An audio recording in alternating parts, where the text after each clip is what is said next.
Hey YouTubers, it's Platt. If you are old school like me, you remember Salt and Pepper had a song called Let's Talk About Sex. Well, today I want to talk about corn mash that is. My most popular YouTube video, and unfortunately my most controversial, is a video I did called How to Make a Simple Corn Mash. And in the video I just took a 5-pound bag of sugar and a 5-pound bag of cornmeal and I threw it in together with some hot water. And I implied at the time that the hot water would heat the grains and cause a reaction that would convert the starches into sugar. Now, I added additional sugar to it, but anyway, I kind of applied that in the video. And where that came from was I've been a home brewer for a while, and if you work with barley in beer, that's what you do when you do a mash-in. You'll soak the grains at a certain temperature, and that heated water will start to convert the starches in the barley, kick in the enzymes, and that turns into sugar for what the yeast in the beer works to. Well, I was wrong on that. Not all grains are created equally. Barley has that enzyme that kicks in with the heat. Corn doesn't. And so I was wrong in the video. And I've gotten a lot of comments on it, and I've kind of replied, all right, well, yeah, you're technically right. I don't have a corn mash, but this still ferments. And I'm right on that. It does ferment. But it's not a true corn mash in the sense. And I apologize for it. I wasn't trying to be deceptive in any way, but I'm just wrong. And part of the reason why I'll leave the video up is just kind of remind myself I can be wrong sometimes. Also, because I did add sugar, this is something you can end up distilling eventually. It is a fermented liquid because I did add sugar to it. There is something for the yeast to work on. But as far as a true corn mash, that's not right, and I apologize about that. So that's kind of why I'm doing this video. Because I want to, because that video is my most popular video, I want to set the record straight and kind of go on a more thorough explanation on corn and corn mash. Because, like I said, corn does not naturally have the enzymes like barley does, that when you heat it, you can activate those enzymes and they help convert that starch into sugar. Corn needs some help. And I'm going to do a video series to break down the three basic ways to do a corn mash. The simplest way is to actually use corn syrup. The producers of corn syrup do the work for you. They add the additional enzymes, something called amylase, that will kick off the starches in the corn and help convert it to sugar, something that we could later use.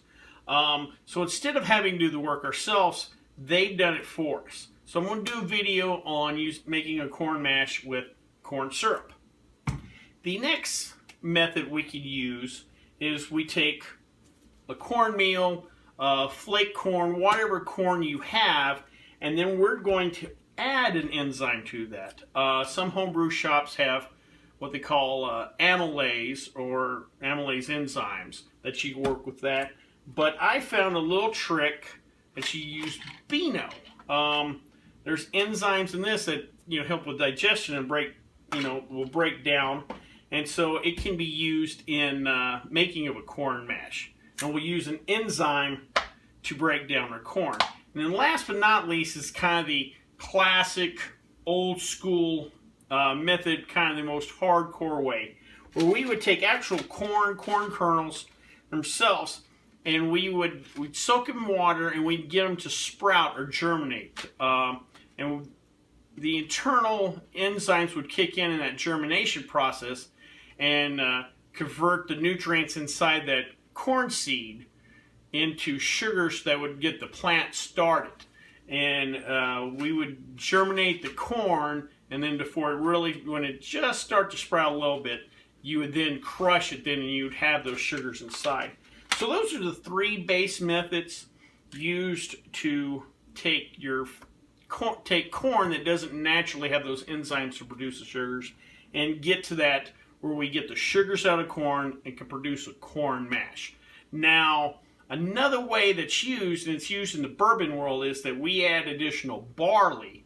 And barley has an excess of those enzymes. So even though bourbon is predominantly corn, at least remember at least 51% corn, it could be 60-70% corn in the mash, but that barley that we'll add into it, or other barley or some rye or whatever, they have extra enzymes that will actually kick in if you throw them together and help convert the corn. But if you're just doing a flat corn mash, these are the three methods that you'll have to use.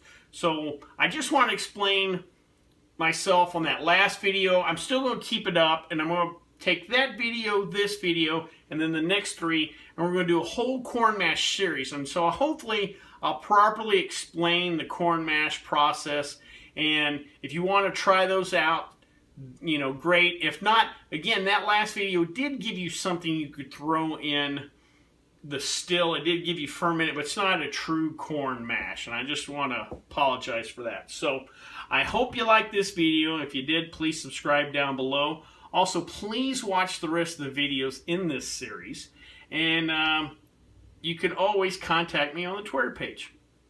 Well, until next time, bottoms up.